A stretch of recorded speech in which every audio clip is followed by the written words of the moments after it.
Alliance members decide to attend this, how they decide to answer this question, will give us crucial inklings on not just how they're going to navigate several big questions in 2024, but also how they'll navigate their own unity in their differing ideals. As Hindi heartland states in particular look on with great interest, we ask tonight, what is the Congress's real stand regarding this pivotal issue? Let's take a look.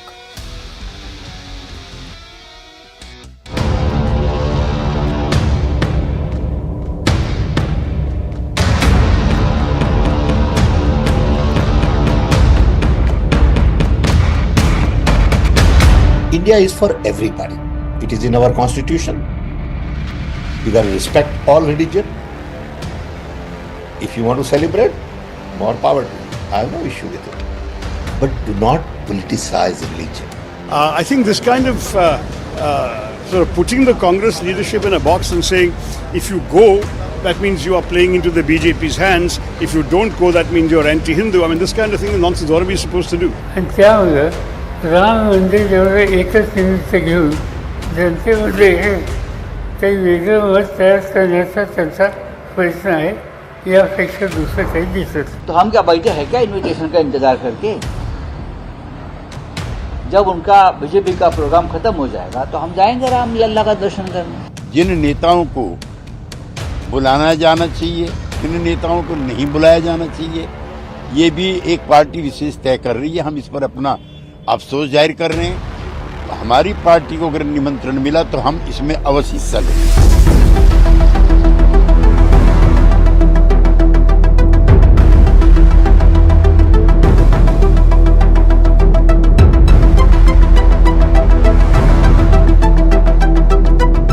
तारीख को जिनको निमंत्रण मिला है वो तो अवश्य जाएं, लेकिन उसके बाद आहिस्ता आहिस्ता जब अलग अलग दिनों में खुलेगा तो उस पर जाना चाहिए. पहले दिन ज़्यादा भीड़ ना हो क्योंकि वहाँ पे कार्यक्रम होगा. नरेंद्र मोदी जी जिनके कारण से आज अयोध्या में श्री रामलला की जन्मभूमि पर भव्य मंदिर का निर्माण हो रहा है, जिसकी प्रतीक्षा या जिसकी लड़ाई, जिस बड़ी लड़ाई छोटी लड़ाई यह 500 साल से चल रही है, वह 500 साल की लड़ाई का परिणाम या 22 जनवरी को जब रामलला अपने जन्म स्थान पर विराजमान हो जाएंगे, वह पूरे देश के दुनिया के राम भक्तों को प्राप्त हो जाएगा.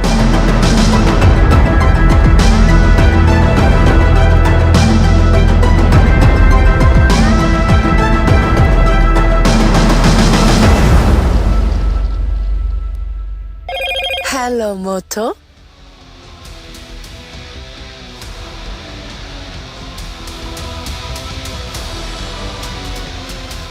To bring us more context on exactly that, we have senior Congress leader, former Deputy Chief Minister of Chhattisgarh, T.S. Singh Deo, who's with us right now. Sir, thank you so much for joining us here on CNN News 18 and for taking out the time for this conversation. Sir, we're going to keep it quick with you. We just want to understand some of your context as to how you're looking at all of these developments. Sir, first question for you. What are the Congress's plans? Is the Congress going to be attending the ceremony on the 22nd? Unfortunately, the issue of Sri Ram, Bhagwan Ram, has been made into a political matter. And that is why all this is being asked about or talked about. Otherwise, there is nothing to talk about really of going to a temple where Ramji is idolized. He is sitting. So the whole matter is that just before the elections, an incomplete temple where the first floor hasn't been cast, where the second floor hasn't been cast, or part of the first and second floor are to be cast in 2024 and 2025. There is an unseemly hurry to take political mileage from a program of, let us say, starting the temple, the Pran Pratishtha. So the matter has been made political. There is nothing, there must be nothing political about visiting a temple where there is an idol of Bhagwan Ram. So that is the whole issue. If it is being made into a political show, then reactions will be political.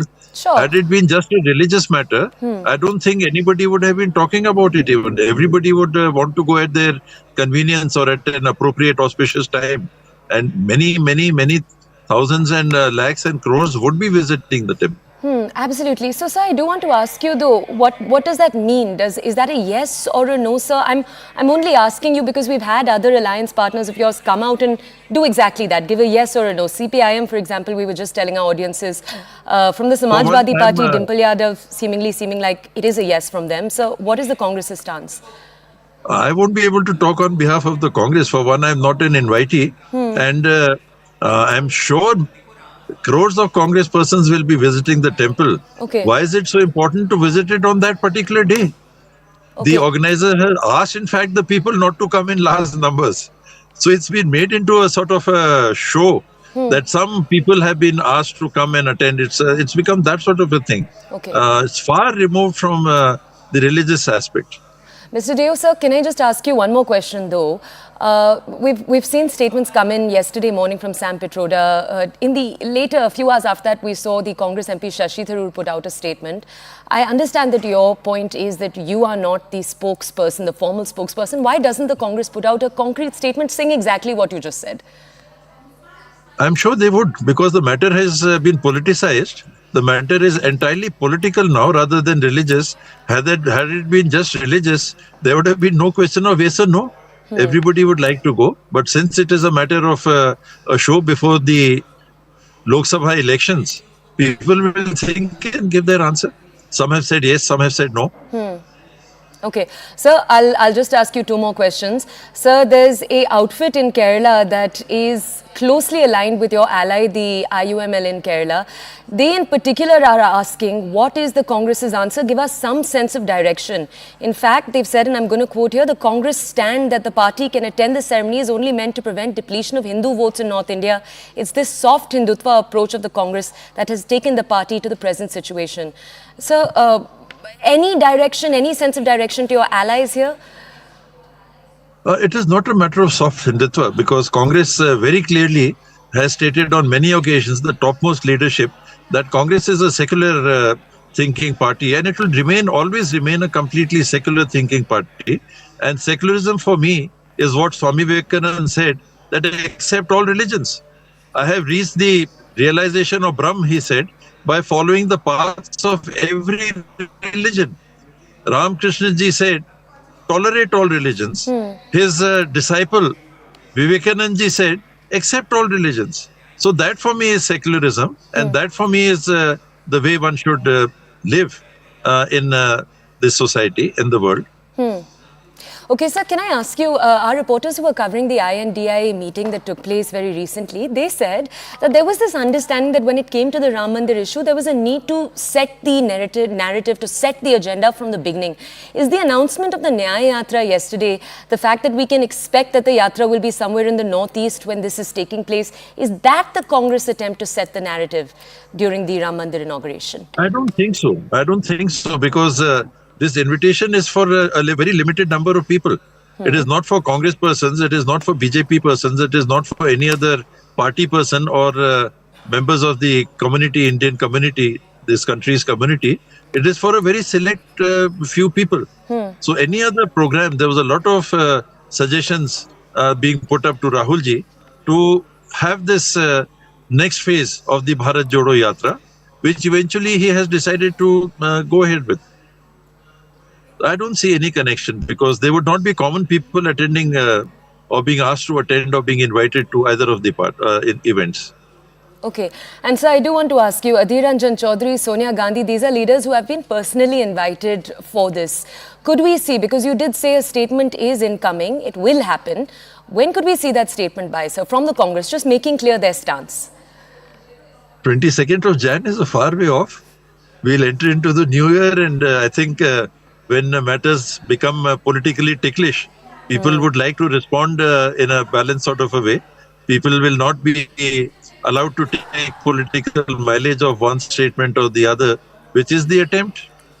The entire issue of Bhagwan Ram has unfortunately been reduced to a political stance. It's so sad. So very sad. Sir, I do want to ask you, even right now, the 3 days we've seen that have passed since the CPIM made that statement, even this is being looked at by the BJP as dilly-dallying. Now, of course, you don't need to decide your terms based on what the BJP says, sir, but no sense of indication here, no weather vane, so that we understand here, even in our newsrooms, which way the Congress may lean? We should wait and watch. If people are being wily, let the Congress also think and take its stand. Okay. And sir, then to your alliance partners, for example, in Kerala, who are saying that it's exactly this dithering that has cost the Congress its popularity, what would you say, sir? I don't think so. There are many issues because of which the Congress has got a lesser number of seats. And I know that things will change over time. People will be able to call as far as the Lok Sabha elections are concerned in times to come. So there are different issues. Okay. All right, sir. Thank you so much for taking out the time to speak to CNN News 18. Thank you. Okay, we've got to hear now from a key Congress voice, but let's analyze their response. Let's speak to their allies. Dr. Kaushal Kant, spokesperson for the BJP, Ghanshyam Tiwari, spokesperson for the Samajwadi Party, an ally in the INDIA of the Congress, and Professor Sangeet Kumar Ragi, a columnist. All of them are with us tonight. Good evening, gentlemen. Thank you for joining us here on the show. All right, I'm going to take my first question to Ghanshyam Tiwari ji. He's a spokesperson for the Samajwadi Party. Mr. Tiwari, sir, before we go ahead, since the issue on hand is the Ram Mandir and the inauguration, let me just ask you, sir. Dimple Yadav has said that if an invitation was given, the Samajwadi Party will attend. Can I take that as the Samajwadi Party's official stance? Good evening to you, the viewers and fellow co-panelists, Toya. Three things are important. One is that we have always held that our religion, our faith is a personal choice, and it has to be exercised with the personal freedom. And to that extent, every one of us hold our faith in the same way, except Bharatiya Janata Party. Nobody goes around brandishing their faith for political propaganda. And what Dimple ji has said is a stand for anybody who respects their own faith and who respects their faith. Okay, sir. So that is a yes? Yes. If anyone is invited, it is part of their faith. They will go to a temple at the point that they would like to go to. And I don't think that any party issues a whip to people. BJP would want to issue a diktat to everyone in India when they should get up, which temple they should go to, what should they wear, who should they go out with, what should they eat. But no political party in India issues a whip on who should go to a temple and who should not. Okay, Have you heard any such whip? Let me get a quick word, sir, and to answer to you. I have not heard any whip, but let me go over to each of our other two guests. To get a clear word from both of them, I want to get a quick sentiment first, a sentiment check, then we'll come to each of you for deeper questions. Let's go over to Professor Sangeet Kumar Ragi. Sir, you've heard the interview that we just saw play out with T.S. Singh Deo, the former Deputy Chief Minister of Chhattisgarh. He's a senior Congress leader. And it's interesting because we took that question to him a few times. What is the Congress's stance? Are they attending? Are they not attending? We also said, look, because at this point you have a few associates of allies, questions out there about what the answer is here from the Congress. There's a big question mark on it. But no answer coming in. He said, we'll take our time. How do you see this? Let me dismantle first that your religious or your caste identity is both individual and collective. When does it slips into the collective identity, you don't know. So Akhilesh Yadav has a particular caste, he belongs to a Yadav community, and then he invokes, the moment he invokes the caste identity, it becomes a collective identity. So first, I think that the answer that has come from Ghanshyam Tiwari is false. Number two, I think that the Congress is under tremendous pressure, and so is Samajwadi Party. All the political parties, non-BJP political formations are competing against each other to consolidate and polarize the Muslim vote bank. The problem with the Congress party is that it doesn't have to respond to itself. It doesn't have to respond to its core ideology. It has to respond to its allies' ideology. The moment Congress takes a side or goes even for the soft Hindutva, you must have heard its ally in Kerala is asking the question and putting this question that, look, you have experimented with soft Hindutva, you failed bitterly in 2019 elections. Similarly, other allies would what it happened. What is the reason behind this stoic silence of the Congress party that Swami Prasad Maurya is, went against Goswami Tulsidas Ramcharitmanas, questioning the whole scripture, and the Congress party maintained a stoic silence. So is the case with Lalu Prasad Yadav minister. There, from somebody from the RJD, somebody from, forget about that. Even Mallikarjun Kharge's son is questioning the Indian scriptures, and the Congress party doesn't muster courage to respond to them. So Congress party is basically under dilemma. You will be seeing it is in a case of, the dilemma is of where to go, what is the direction, what will be the direction of the Congress party. And it finds that it is completely in a state of dereliction, dereliction in the sense that it doesn't have any kind of idea which way it has to go. At least Samajwadi party knows that it has to consolidate the Muslim and there is a one community, Yadav community, and the Muslim community they have to mobilize. But the Congress party as a national party doesn't know which constituents of the social community it has to mobilize and in which state. And that is why you will finding that Ram Mandir movement has always been a part of, from Palampur onward, it has been on the agenda of the BJP. Congress has been asking again and again, when are you declaring the date for construction of the Ram? You there. Let me just ask you just to wait with us for a second. I want to go over right now to Dr. Kaushal Kant Mishra. He's from the BJP. Sir, I want to ask you, one of the points that Shashi Tharoor made yesterday was he said, look, we do want to go to the Ram Mandir and we will go, but why do we need to go on this date? We'll go when the Shor Sharaba is done, essentially. He said when the celebration is done, we'll go on our own terms. You had a similar statement right now come in the interview we conducted with T.S. Singh Deo. What was the need to go in the political event? We'll go in our own timeline. Now, the reason I'm asking you this, Dr. Kant, is because every time we've spoken to the BJP, they've said that the Congress is confused. They're all over the place. But I want to ask you, sir, this seems like a pretty pointed response. They're saying we will come. We do respect it. We just won't come at the political point. So what do you have to make of it? Toya, actually Congress is always against the Hindutva, and they don't know what is the significance of Muhurat.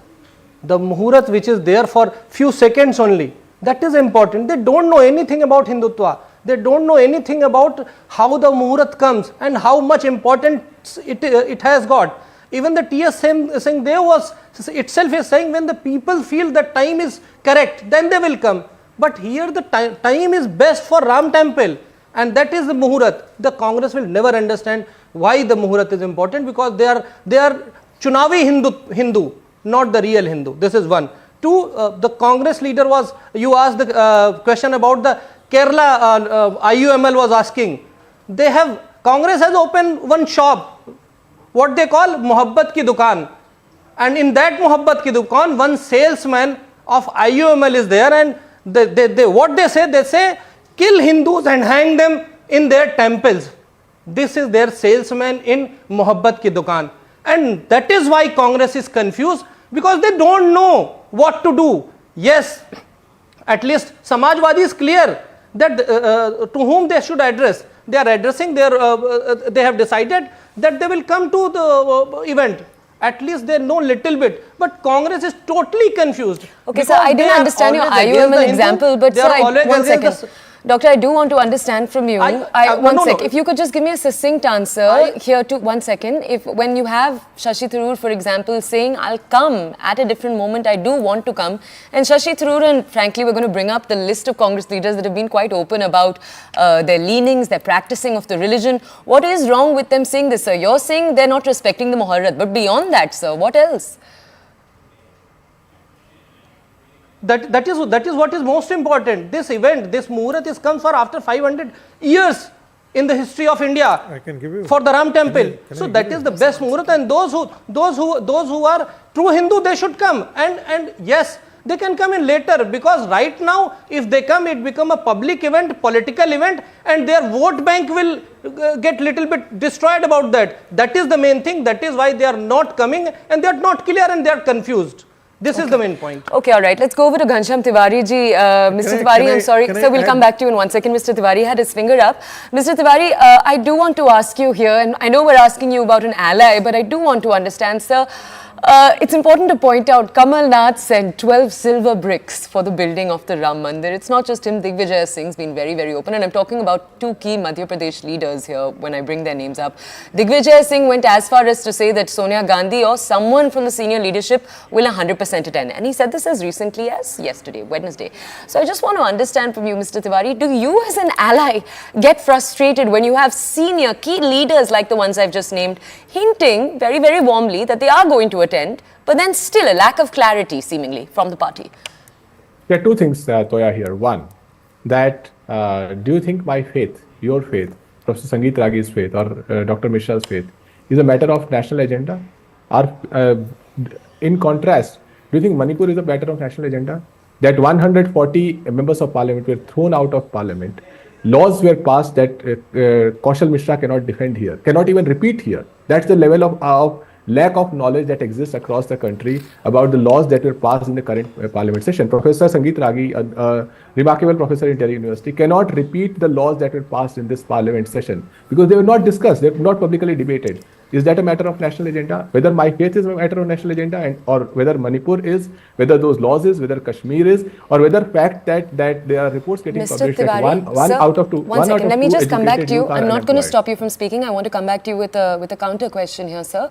I have not at any point, and I don't think anyone here would disagree with me, that no one at any point is saying Manipur, unemployment, inflation, key economic issues, these aren't important issues that need to be discussed.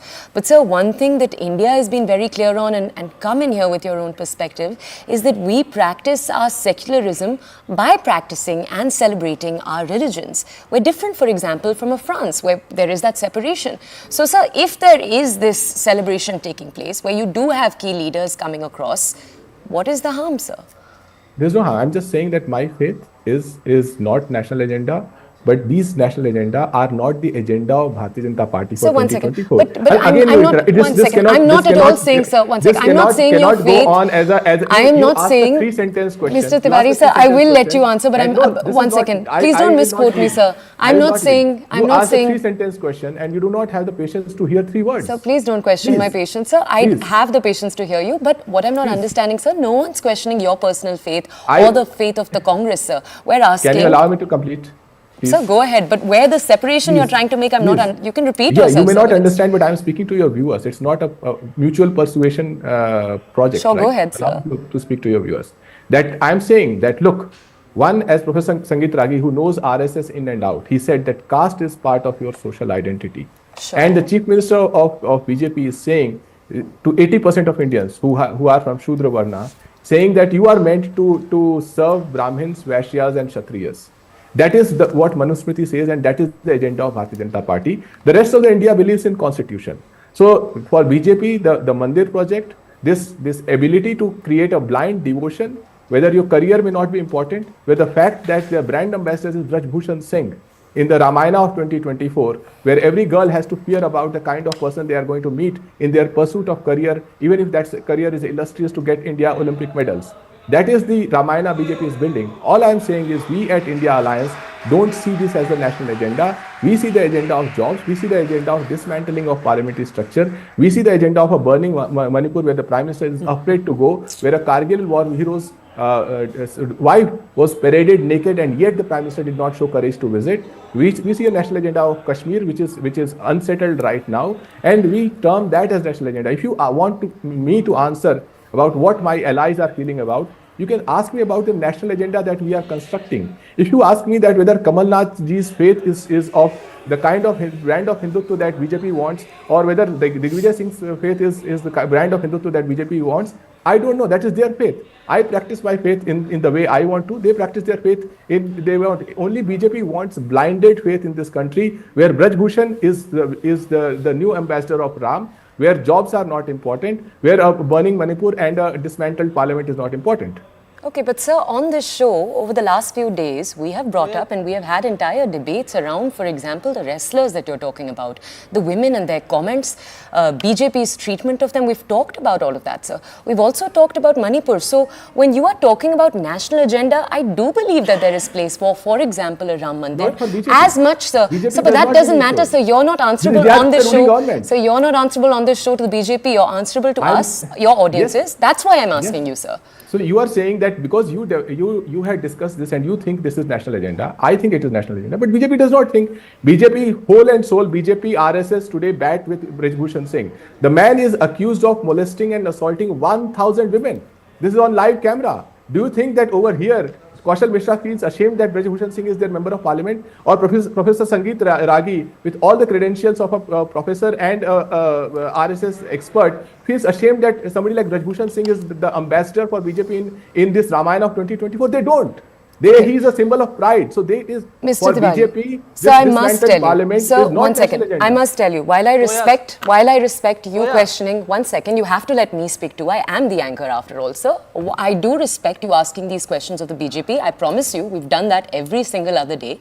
But it is also important to talk about issues that are of national agenda that aren't just these ones you've raised. We have over the last week looked at, for example, what took place over the weekend in the WFI. We've gone into depth in that. So today, if we are choosing to talk about Ram Mandir, if you are coming on board knowing that that is the issue, there's no deceit taking place here. You knew this was the issue that we are discussing, and we are asking you only simply, sir, about, again, something you knew that was going to take place, what the Congress has to say. And the more interesting question that we're trying to get into, because we're not trying to target the opposition here, sir, we're trying to understand how do the complex dynamics, for example, of an INDIA play out, where you have the CPIM saying they're not going to come, but you have other parties saying we do want to. INDIA has said beautifully that they stand for all of India, sir. That's a beautiful, beautiful idea. We're trying to understand how does that play out. I don't think there's anything wrong with that, sir. No, it is not. I commend you for your articulation and a very persuasively put question.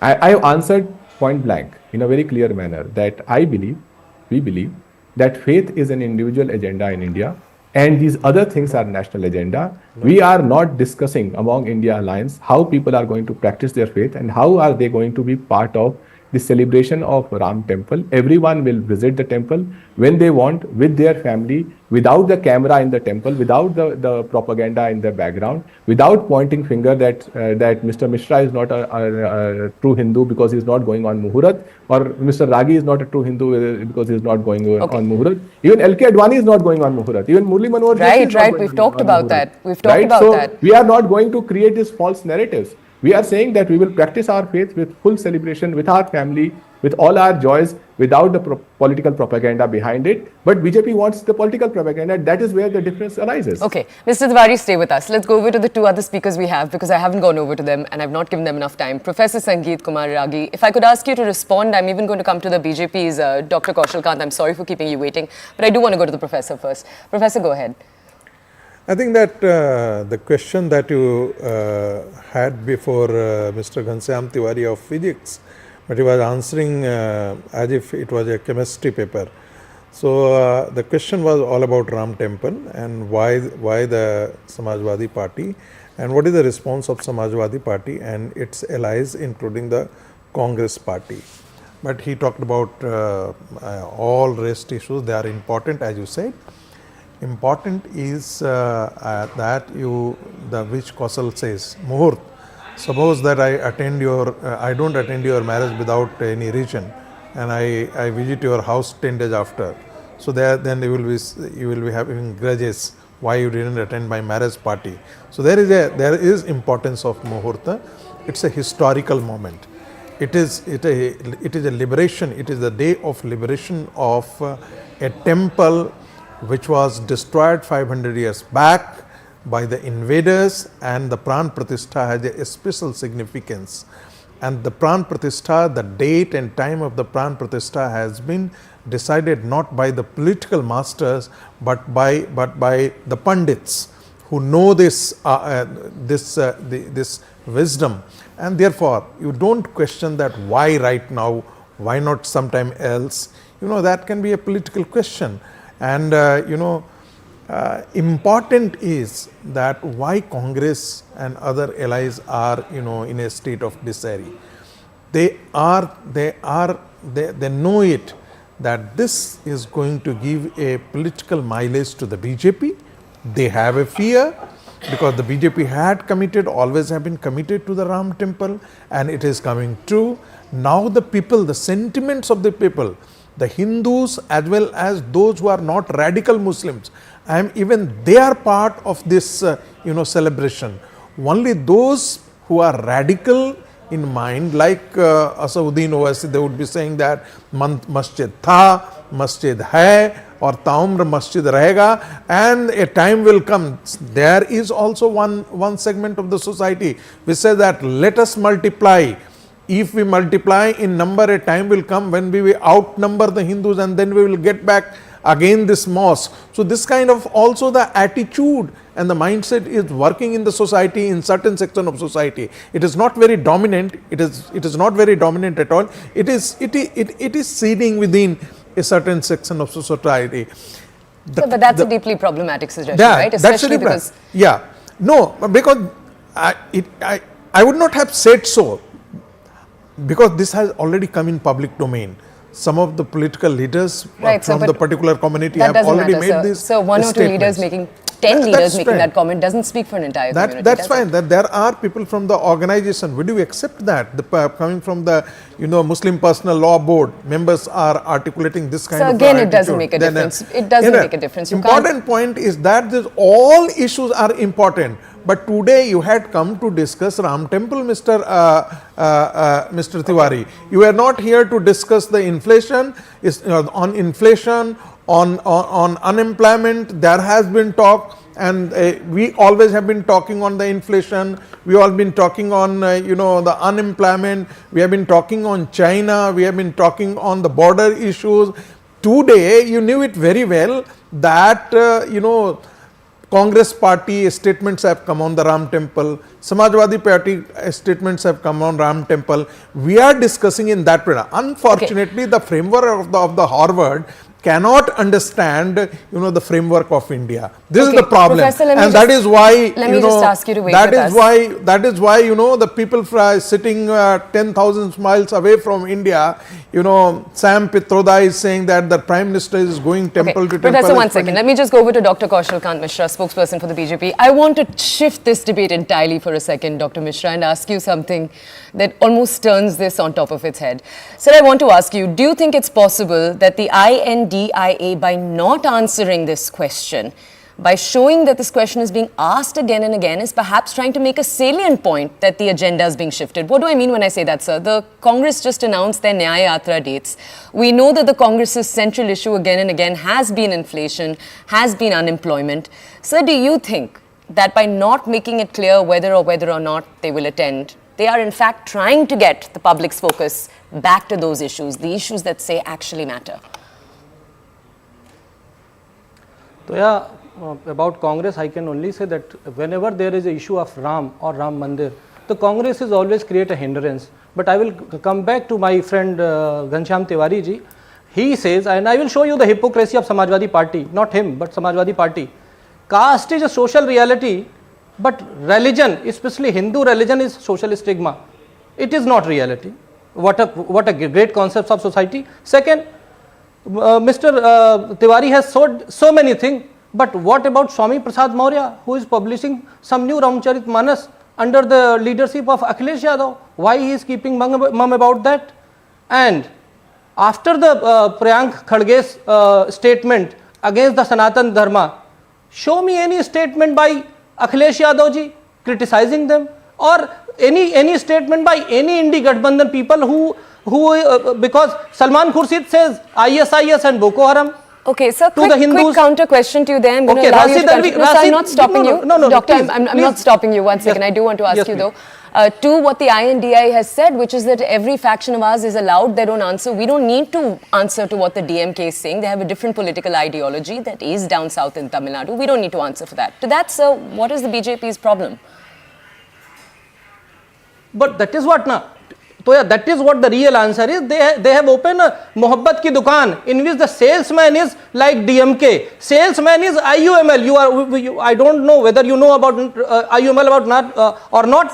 What is their agenda in that Kerala? They have bring out the big rally saying kill Hindus and hang them in their temple. If these type of statement people are their salesmen, then where is the Mohabbat ki dukaan of Congress? All right, let's go back to Ghanshyam Tiwari ji for a second. But 1 second, because we just have a minute left. Mr. Tiwari, I do want to ask you, and that is actually why we began this entire debate in the first place. When you had those comments come out from Udayanithi Stalin, we saw for the first time the INDI not being on the same page when it came to seeing the same picture. So more and more over the next few months, do you see this being a problem for the alliance? Different factions, different branches making statements and parties being called to be held accountable for them? Well, I believe that if BJP looks at this from a conflicting lens, they will find it problematic. But when you look at it from the fact that India is a diversity of thought, we come together, we discuss, we debate. We are not a country where government will throw out 140 members of parliament because a home minister is not willing to take responsibility of terrorism-like attacks on the parliament. I'll ask you to let him speak, please. Please go ahead, Mr. Tiwari. Terrorist attacks on the parliament, where the home minister is not willing to speak, and yet they will pass laws that will affect everyone in the future generation, especially a criminal justice system. We don't believe in that kind of dictatorial model. We believe in democracy. People will use their social experience to represent their way of faith. It may come in the way of politics. It may give some browning points to BJP, because BJP has a single-minded agenda. Their agenda is that your child will not have jobs, but they have to be a devoted, blind person of faith. And our agenda is your child must have job, whatever their viewpoint is. Okay, I'd like to thank all of our guests for joining us here tonight. We have breaking news coming in. Let's go to it very quickly. Okay, there may be a big cut in the prices of petrol and diesel soon. This is what sources are telling us. The reduction can only be up to 10 rupees per litre. Some parts of the price cut will come from OMCs. This is sources within the Finance Ministry. We're learning that the Finance Ministry also has differing opinions about what to do, but they are ready, reportedly, to reduce prices. They're waiting for the final approval on and from the Prime Minister's office.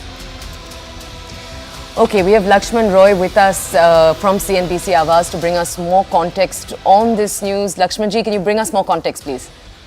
देखिए, जो अभी मुझे source से जानकारी मिली और काफी confirm जानकारी मिली है कि सरकार बहुत जल्द पेट्रोल डीजल की कीमतें घटा सकती है, और ये जो पेट्रोल डीजल की प्राइसेस में रिडक्शन होगा 8 to 10 रुपए पर लीटर के रिडक्शन हो सकता है, और इस प्राइस घटाने में आधा हिस्सा 50% करीब गवर्नमेंट अपने तरफ से वहन करेगी, यानी ड्यूटी कट करके, और 50% करीब ऑयल मार्केटिंग कंपनियां अपनी तरफ से घटाएंगी।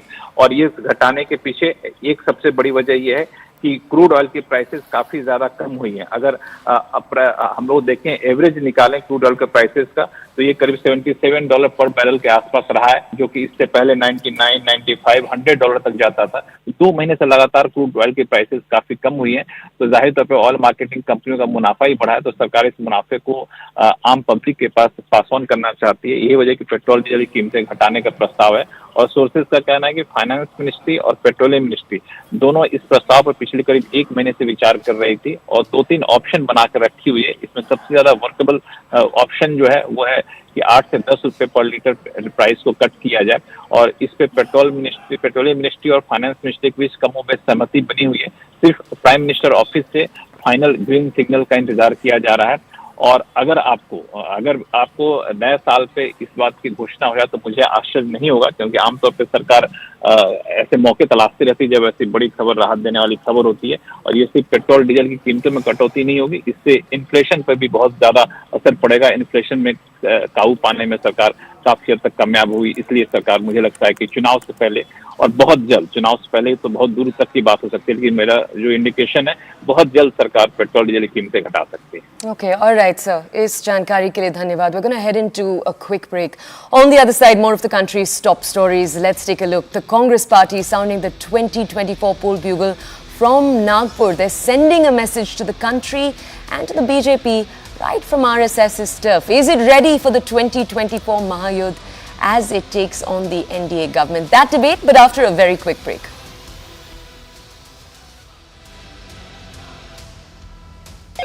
Hello, Moto.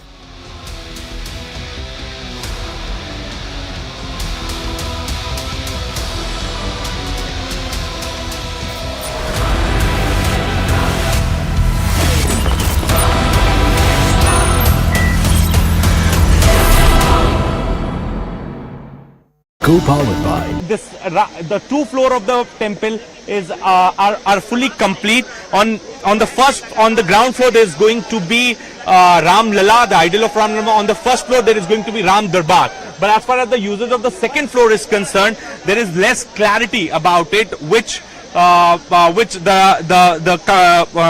authorities will announce in some day that how the second floor will be used. There is also going to be the museum to talk about the journey of Lord Ram, and also talked about the journey, which will talk about the journey of this temple coming up here in Ayodhya.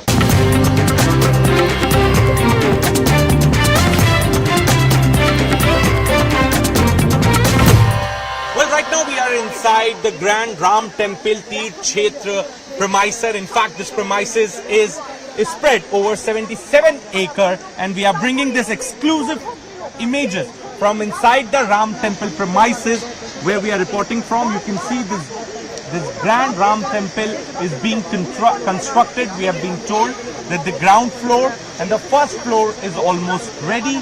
The second floor construction work is going on. The carving inside this Ram Temple is right now underway. The complex of the Ram Temple will also feature, and in fact, there is going to be dedicated temples of Lord Shiva, Goddess Annapurna, Goddess Bhagwati, Ganesha, Hanuman, and Surya. Additionally, the premises will also have temples honoring mythological saints like Valmiki, Vashishta, Vishwamitra, Jatayu, and Sabri. The complex is being developed with a focus on sustainability, incorporating two sewage treatment plants to minimize the environmental impact. The Temple Construction Committee has also acquired 71 acres of land to build public utilities near the temple. So ahead of the Pran Pratishthan ceremony, which will begin from 16th of January, we are bringing this special broadcast, a very special broadcast for our viewers from Tirth Kshetra premises where Ram Temple is being constructed. So the temple which you are seeing in the backdrop is being built on 2.77 acre of land. So this is the plot for which the case was contested. This particular plot where the temple is coming up is now being constructed. Now if we talk about how this temple is being designed, then we have been told that it is divided into 6 parts, including the main sanctum sanctorum and 5 pavilions. So there is going to be Gan Mandap, Rang Mandap, Nritya Mandap, Kirtan Mandap, and Pratna Mandap. The temple designed to be 161 feet high and 3 floors, and each floor is of 19.5 feet. So Pran Pratishthan is going to start on 16th of January. Before that, the 3 different craftsmen have been asked to prepare Ram Lala's idol, which is going to be 51 feet from 51 inches from the feet to the Lalat. So the best idol of Ram Lala, which will have a reflection of divinity and innocence, will be selected by the committee for the Pran Pratishthan.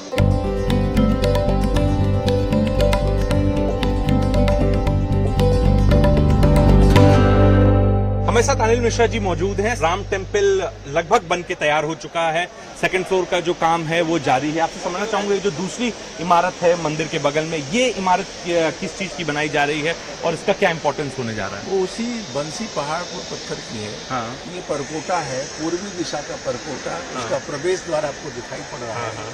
दोनों तरफ परकोटे के हिस्से बन रहे हैं। हाँ। उसके कॉर्नर पर इधर एक मंदिर होगा। हाँ। उस तरफ एक मंदिर होगा। अच्छा। मंदिर के पीछे दोनों कोनों पर एक एक मंदिर होगा। ये जहाँ आप खड़े हैं, हाँ। मध्य में यहाँ अन्नपूर्णा देवी का मंदिर होगा। हाँ। और उस भुजा में हनुमान जी का मंदिर होगा। ठीक है। ऐसे 6 मंदिर इस परकोटे के अंदर होंगे। हाँ, ठीक है। परकोटा परिक्रमा के लिए बनाया गया है। जो तीर्थयात्री परिक्रमा करते हुए जाएंगे वो 6 मंदिर का दर्शन करते हुए फिर भगवान के गर्भगृह में जाकर के विराजित। तो ये परकोटे की इमारतें बन रही है? हाँ, ये परकोटे की इमारत बन रही है। उसका पूर्वी हिस्सा अभी पूरा होने जा रहा है। शेष बाद में दिसंबर के पूर्व ये 4-5 महीने लगेंगे पूरा होने। और जो मिश्रा जी जो और मंदिर बताए जा रहे हैं जिसमें भगवान शिव का मंदिर है, हनुमान का मंदिर है, सूर्य का मंदिर है, वो किधर बन रहा है? ये चारों कोनों में देख रहे हैं, चारों परकोटे पे, चारों परकोटे के चारों कोने में 4 मंदिर। हाँ।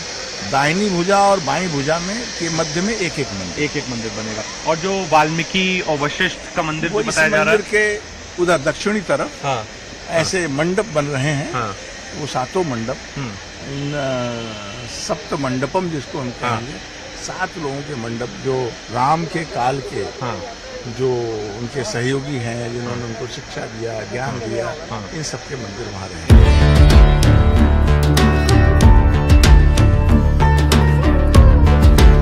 The stones you are seeing here are from the Bansi Paharpur district in Rajasthan. So the temple is being constructed using these stones, which are right now lying next to the temple.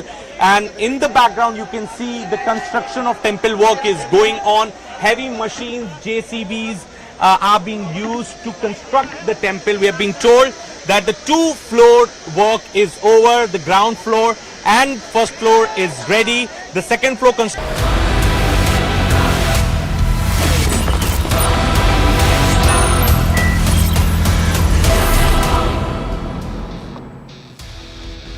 Welcome back. We're taking you now for our next debate to the country's geographical center, the heart of the Vidarbha region, Nagpur. It's here, right in the city where the RSS is headquartered, that the Congress today chose to kick off its campaign for the 2024 Lok Sabha elections. Now, the Congress's own historical ties with Nagpur go back to 1920, when the non-cooperation movement was launched right there during the Nagpur session. Tonight, we take a look at Rahul Gandhi's central messages at the rally today. His pitching of the 2024 elections as a battle of two ideologies, his reaffirmation of the need for a caste census across the country, and his reassertion that the Prime Minister doesn't listen to the common man's wants and needs. We look to understand the Congress. Congress is obviously saying, Hain Tayyar Hum. But will these familiar pillars be enough to poise them in a truly strong position for 2024? That's what we take a look at tonight.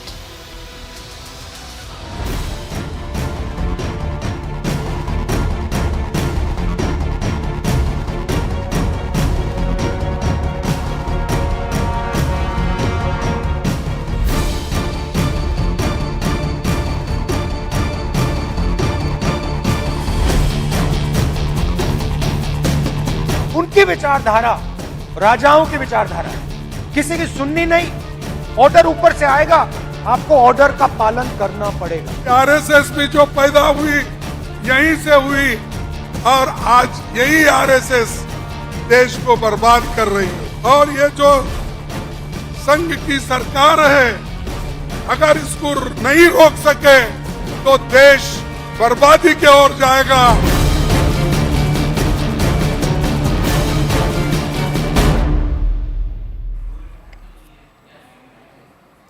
Okay, to understand this topic in far more depth, we have with us tonight Shahzad Poonawala, National Spokesperson for the BJP, and Mohan K. Mangalam, a spokesperson for the Congress. Good evening, gentlemen.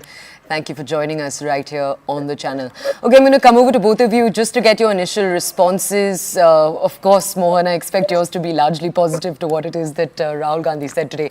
But I'll come to you for both of your first reactions, then we'll get into the real debate. Shehzad, first to you, all of the messaging you heard today. Rahul Gandhi talking about familiar topics. That battle of two ideologies is something we've heard before. Caste census, also something we've heard before. Did you sense something new? Was there something that caught your interest? First of all, Toya, what we are focused on is not on Rahul Gandhi's speeches, but how this country needs to go from 10th position to 3rd position as far as the economy is concerned, how we removed 13.5 crore people from poverty, how 60 crore people have got some or the other benefit from Prime Minister Modi's schemes, how 11 crore toilets have been built, how 11 crore Nal Se Jal has been given, 4 crore poor people's houses have been built, per capita incomes have doubled, the middle class income has quadrupled, how we have built 70 airports in the last 9 years, how we built highways at a double pace. This is what we are focused on. Having said the question, Rahul Gandhi's speech now sound almost repetitive. Perhaps they could start with an AI version of him. At least that one would have artificial intelligence, even if it's artificial. Point is that all of these issues that have been raised by Rahul Gandhi were raised in the last 5 state assembly elections. Let me not go back too far. In these 5 elections, there was only one government that repeated. That was Madhya Pradesh government after 18 years, which means it was an endorsement on our performance, endorsement on the issues of berozgari, mehengai, that we are doing what is required. Whereas on the other hand, Rahul Gandhi's 2 state governments, Chhattisgarh and Rajasthan, were booted out of power. The least Rahul Gandhi can do is perhaps understand the message that the people are giving him. They may say, "Hum taiyar hai."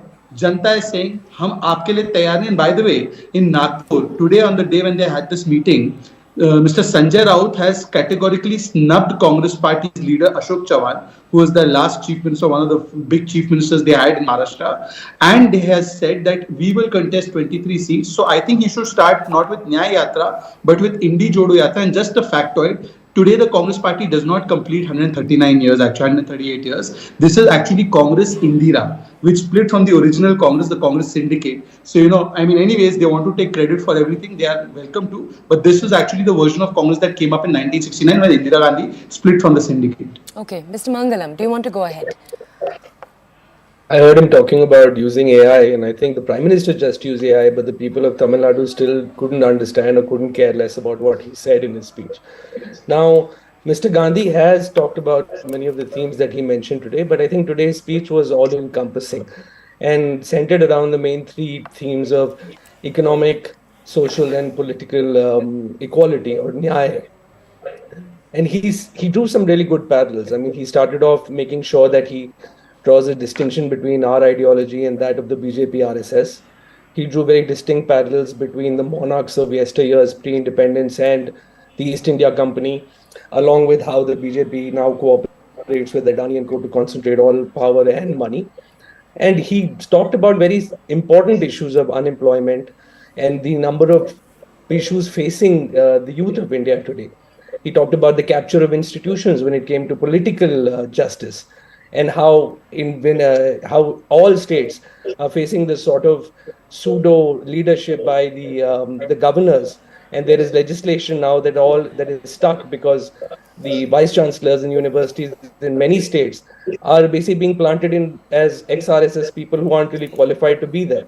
So there are a whole host of issues he addressed, but largely he made sure that he draws a very different and distinct path for India from the one that BJP is taking us on.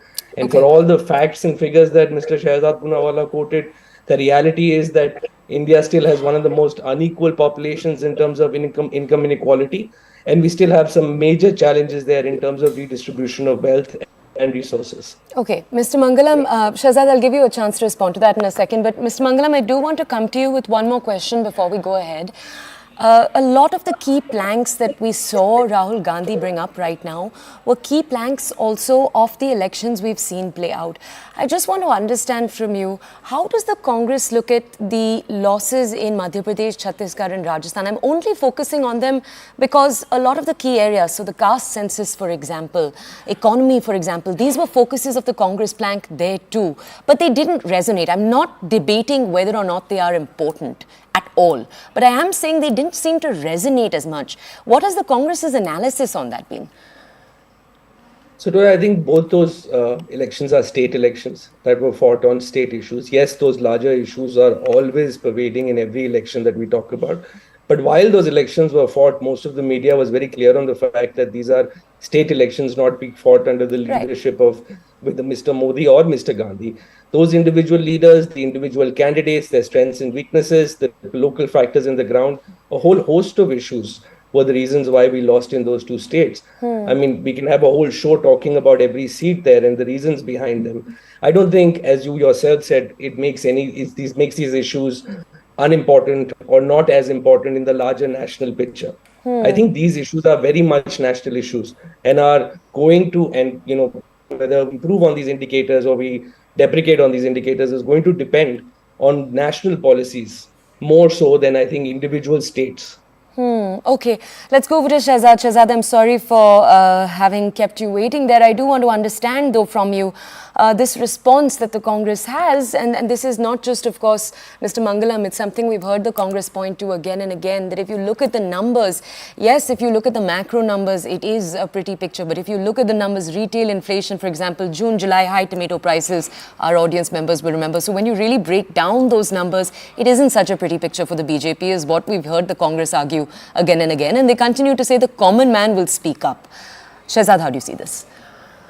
Let's take inflation, for instance. By the way, despite the fact that we are facing three international crises, the Ukraine-Russia crisis, the COVID crisis that we've come out of, and now the Israel-Hamas crisis, despite that, average inflation over the last 8.5, 9 years has been below 5. And by the way, wholesale inflation is in negative. When was the last time wholesale inflation was in negative during the Congress regime? Between 2012 to 14, the average retail inflation was above 10% under Manmohan Singh. And at that time, please also understand that the foreign exchange reserves were at an all-time low of $250 billion. Today, it's almost $600 billion. FDI is highest today. Our exports are at the highest level today. The economy is growing at 7.6% GDP growth rate. So these are facts that can't be countered. Point is this. Look, for whatever it's worth, the BJP has put forward a Modi ki guarantee model. By the way, after Modi ki guarantee model, out of 5 state elections, we won 3. The Congress party came up with Bharat Jodo Yatra. After Bharat Jodo Yatra, there were 11 elections. The Congress lost 8 elections. What is the model they were promoting? Rajasthan and Chhattisgarh. What did it turn out to be? It turned out to be models of corruption and non-performance. In fact, Madhya Pradesh, after 18 years, if the government is returning, people are endorsing our work. Now, that is one side. Now, let me come to the other side that today Rahul Gandhi spoke of. Rahul Gandhi spoke of Mohabbat ki Dukaan, the same hackneyed lines. Please ask Mr. Mangalam,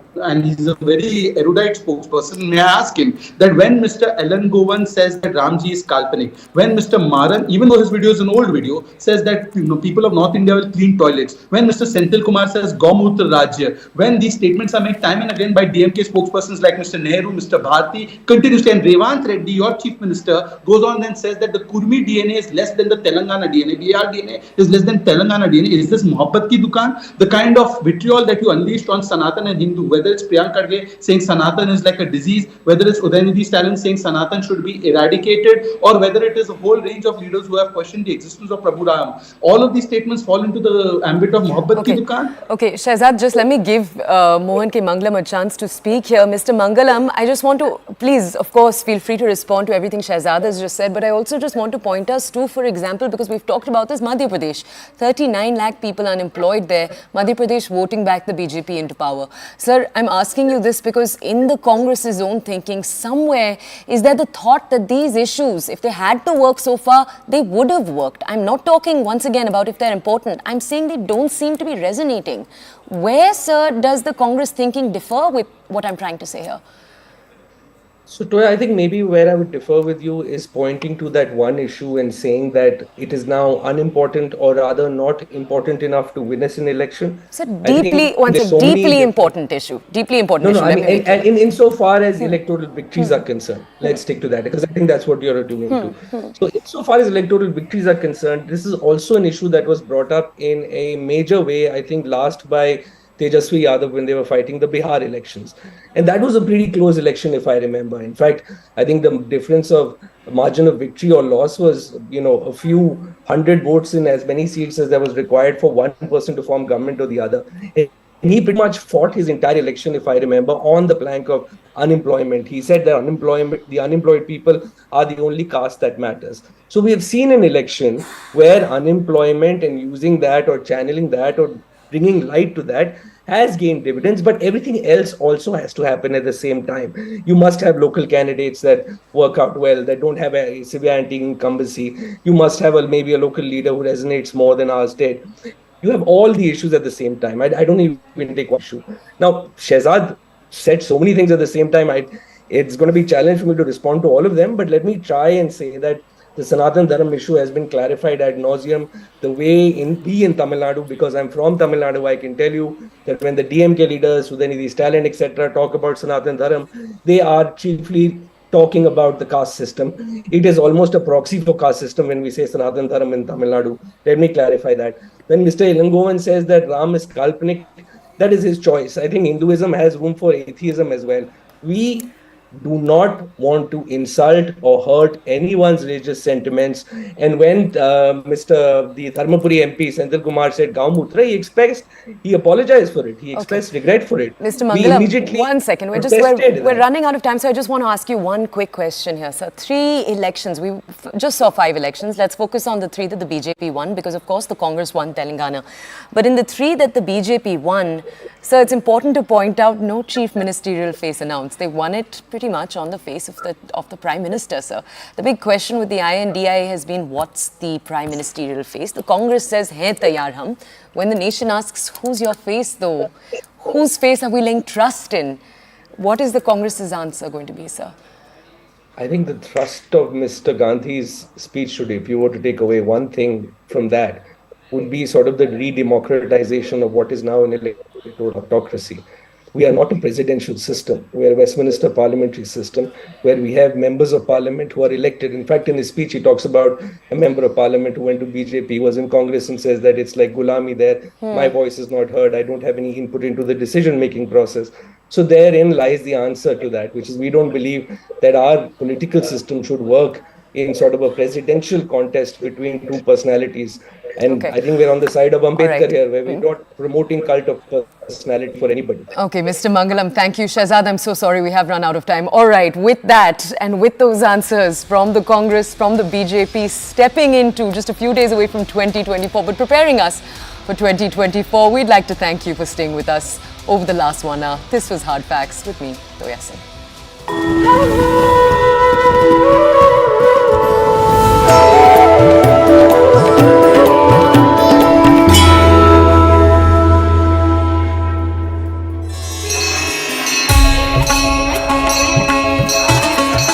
देश के सारे आदर्शों का पर्याय राम है। कण कण में राम है और हर सांस में राम है। जीने का सबसे उत्तम नजरिया राम है। राम जो है हम सब के लिए राम है और राम को परिभाषित नहीं किया जा सकता। राम ही गति है, राम ही मति है और राम ही इस संपूर्ण सृष्टि का आधार है।